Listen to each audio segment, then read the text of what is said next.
Hi guys, welcome back. Thanks for joining me for another royal news video. So it feels like I haven't seen you for ages. There's been lots of stuff going on in the news. I just got caught up. It was a long weekend, bank holiday weekend. So we were just out and about doing boring stuff, getting the garden ready because spring is occasionally here. It soon quickly changes its mind. But we did lots of dog walks. We met up with friends and family. So I hope all of you had a lovely weekend, whether you had an extended one or not.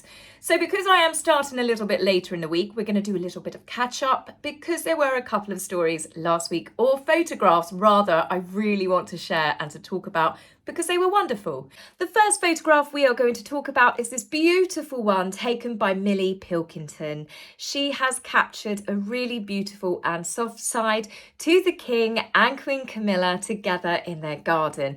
It's absolutely stunning. I really love this. It's really obvious the way that the King adores his wife. I love the way that he's looking at her, the way that Camilla isn't just holding onto his arm, but she's affectionately tilting and leaning into him.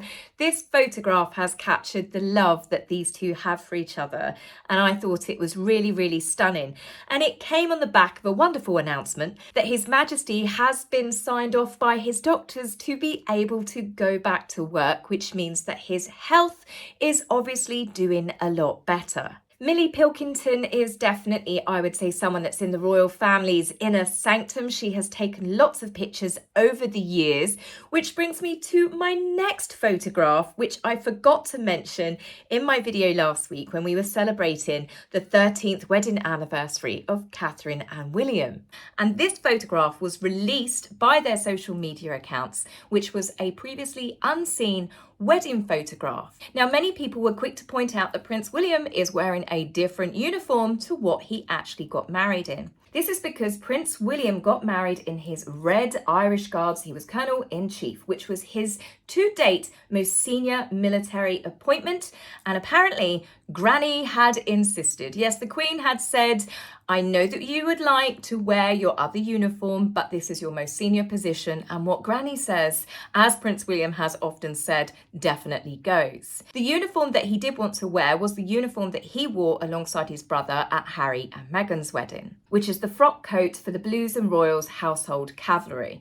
Now, I can't help but think that Harry was probably like, I can wear this and you can't, because as we know, the last few years have shown how completely jealous and petty Harry can be. But I'm really glad that the Queen put her foot down, because I think Prince William, being the future heir to the throne, one day to be king, that red uniform made him pop. It was a real prince and princess fairy tale moment. Disney, eat your heart out. So I'm very much grateful that he did listen to his grandmother, but also it's very nice to know that the Queen did actually say, fine, you can get changed afterwards for the less formal photographs and events. Now, of course, while we're talking about photographs, a very, very special event took place last week, and that was Princess Charlotte's birthday, which was on Thursday, and she turned 9 years old. These children, honestly, they're just shooting up. I think they put their feet in compost at the end of every day. Now, the funny thing about this particular photograph is eagle-eye watchers were quick to point out she was wearing the cardigan that she wore on that Mother's Day photograph, the infamous one where Catherine was dragged across hot coals. Some people have thought that perhaps Catherine was perhaps trolling the media, because this photograph was taken by her and released by them again onto their social media accounts. The media could not publish the photographs until a day after Princess Charlotte's birthday, because normally what would happen, they get the photograph, it would be embargoed, and then they could go to print. Obviously, since the Mother's Day fiasco, the Prince and Princess of Wales aren't so willing to give that over. So now the newspapers have to wait until they are allowed to lift it off of their social media accounts. I do think that the Prince and Princess of Wales have absolutely nailed them a blinder. And as I said many times before, actions have consequences. So this is the consequences. And it suits members of the public because we still get the photograph shared on the children's birthday. Nice for us, not so much for the media outlets' back pockets. So Princess Charlotte's wasn't the only royal child's birthday in this last week. We have also had Archie, or Prince Archie as he's now known. His family did not release any photographs of him. We have not seen any recent video clips or photographs of the children whatsoever. They did say that they wanted to bring him up as a private citizen, so I definitely don't knock them for not sharing those photographs. But I do find it a little bit funny because we have yet again, much like the bike last year, we have had an Instagram account, a balloon party shop based in Montecito. They have done a spectacular balloon display, and it looks like, as I said, the bike that was done for Archie's birthday before, they've just left it on the driveway of a house. There's no people around, and it does look like that it's been pretty much left before you get to the security gates. So it makes me wonder, has Meghan gone for freebies again? Basically saying, if you give us that for free, we will let you promote it to do with our name, our child's name. Or have they simply just gone to the address that people think is their address in Montecito? As you know, I don't believe that to be true. And they've left it there so they get a bit of self-promotion, because there's something mildly suspicious about Archie on the balloon. That to me looks like it's been photoshopped in afterwards. It doesn't actually look like that's the print on the balloon. Could just be me. But we know Harry and Meghan have played so many games, nothing would surprise me. It wouldn't surprise me Meghan trying to get freebies off of shops, saying that she could obviously then publicise them. It's definitely part of her MO. Now, of course, a lot has been said about how the royal family did not publicly acknowledge Archie's birthday. How cruel and nasty of them. Well, firstly, I don't think many members of the royal family know the child. Let's keep it real here. Archie left the country when he was, 1 year old? Nobody's seen him since. I do not believe that the Queen got to spend time with Archie and Lily. I'm sorry, I just don't. They can put out as many stories as they like. The children are strangers to their UK family. I cannot remember the last time that Harry and Meghan wished Prince George, Princess Charlotte or Prince Louis a birthday. Princess Charlotte was mere days before. You didn't see Catherine and William getting upset. You didn't see royal family fans getting upset about the fact that Harry and Meghan yet again did not wish their nieces and nephews happy birthday either. The children are also 5 and 2. They don't know who celebrated their birthday. They don't even know what day of the week their birthday is unless they are told so by their parents. Thirdly, Harry and Meghan have made it very clear that they want Archie to grow up as a private citizen. I was very surprised that they went back on the fact that they weren't going to give him titles and let him decide at a later date. Anyone would think that this outrage is more to do with the lack of acknowledgement from the royal family, because they want the association rather than feeling that their child has been snubbed.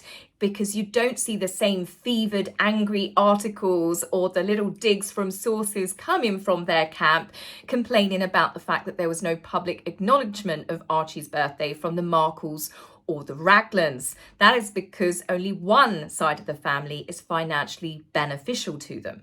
Now, speaking of family and the royal family, let's talk about the Royal Windsor Horse Show, where we saw some wonderful images being shared of lots of members of the family that always attend the event. There were lots of shots of Lady Louise, who was casual and riding an electric bike around. She was actually working the event as well as later competing the following day. There were some wonderful photographs shared of her with her mum and dad, who must clearly miss their daughter as she is now at university, and that is why she was actually absent at the most recent Easter Sunday service where we normally see the royals going to church. She is taking her studies very seriously, and I love the way that their children just seem to be growing up as normal as possible, despite obviously being the king's niece and the former Queen's granddaughter. To me, it seems the only one that's really come out of that family arrogant and entitled and being the opposite of down to earth is Harry.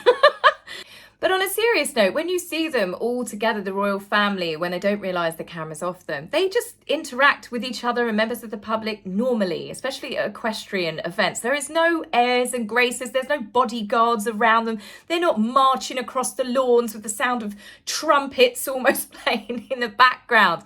This is at an event that they care about, and they just mingle, and anybody who didn't know who they were, they just look like any number of normal families there just having a fun day out together. The following day, Lady Louise was all dressed up and looking like the young lady that she is, alongside her mother, the Duchess of Edinburgh, who took part in some carriage driving alongside Prince Michael of Kent.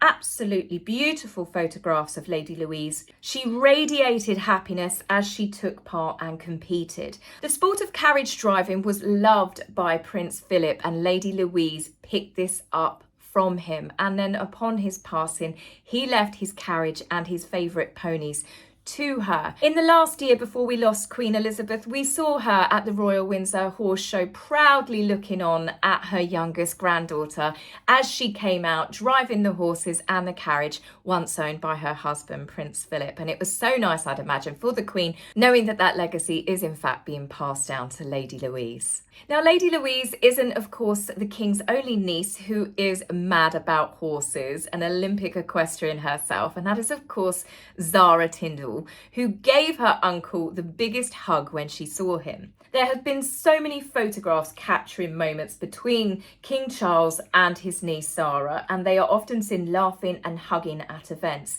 You can tell that these two absolutely adore each other.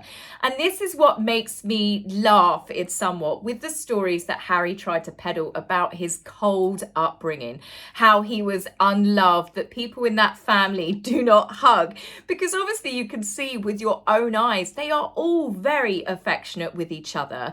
It's just when they are obviously away from formal events and engagements, they're obviously not going to be hugging each other at a state banquet. But when you see them enjoying events like these when they're off duty, they are actually a very affectionate and tactile family.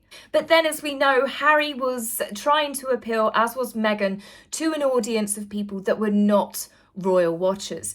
And this has somewhat backfired on Harry and Meghan because of all the drama that they brought, because of all the stories, the salacious gossip, the accusations. There were people that had never been interested in the royal family. But then all of a sudden, it was no longer stuffy and boring and very British. It was like this was one of the biggest gossip stories going around. So people started paying more attention. And then people realised actually they like watching Catherine and William at events, and then people's interest peaked.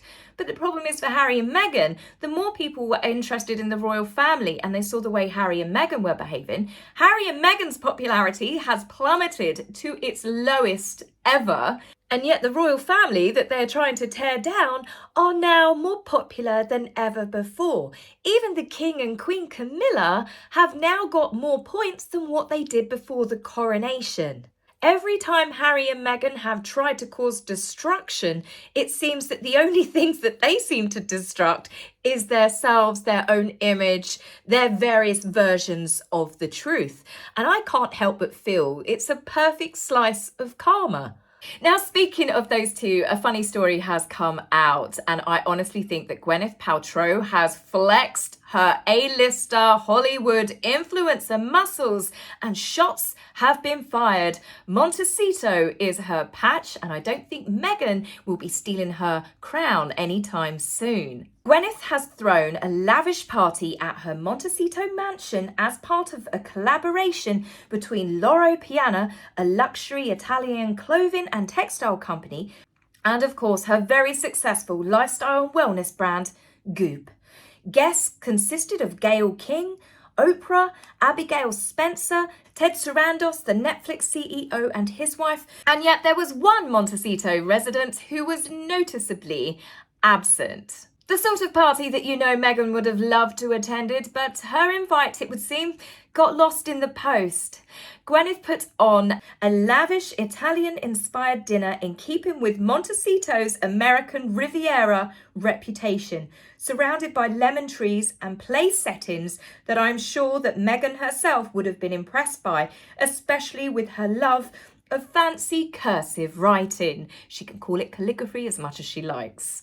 With Martha Stewart, who recently had expressed that she was getting frustrated with people comparing her huge brand and her business venture that she spent a number of decades building up, saying that Meghan is basically going to knock her off of the top spots, as it were.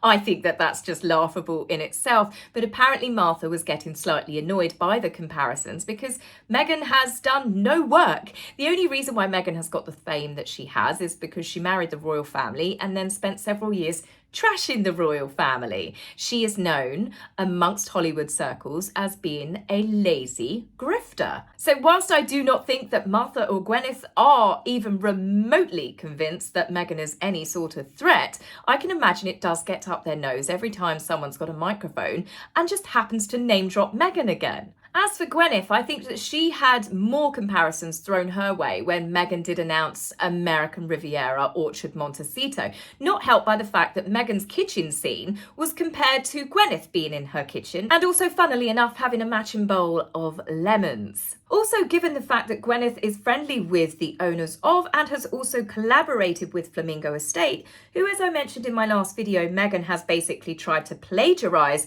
the concept of her RO from, I can't imagine that Meghan is very popular with that particular set of people in Montecito. And I just can't help but feel that perhaps Gwyneth was just smiling sweetly and just saying, stay in your lane. So you've got Hollywood royalty versus fake royalty. I think I know who I'll be placing my bets on, and it's certainly not Meghan of Montecito. Now, obviously, there's lots of stuff that has been happening in the last 24 hours with Harry arriving into the UK. As you can see here, he obviously did not get the sort of police protection that I'm sure he feels he deserves. There was no big motorcade, no police escorts. This is probably why Harry hastily got out the car and turned away from the awaiting photographers. Not even a smile and a wave. But as for the Invictus Games, his appearance, because I was filming this video, I haven't caught up on what exactly happened. Were there boos? Were there not boos? So after I have finished filming this, I will get back on that and I will bring all of the Invictus news with you tomorrow, and the fact that the King, I think, has made a wise decision by avoiding his son.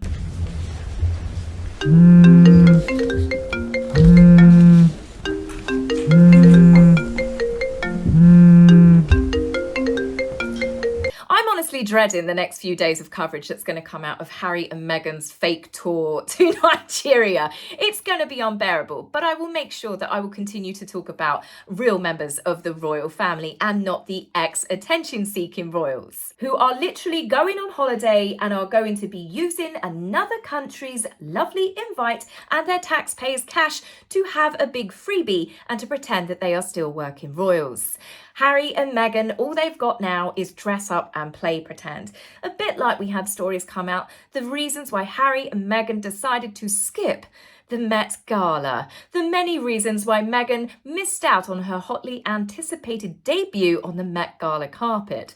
The reason is, you can't skip something that you weren't invited to. And much like Harry and Meghan's huge multi-million-pound contracts, I think a lot of the invites for Harry and Meghan have dried up as well. So guys, that's it for me on this video. I will see you very soon. Take care for now. Bye.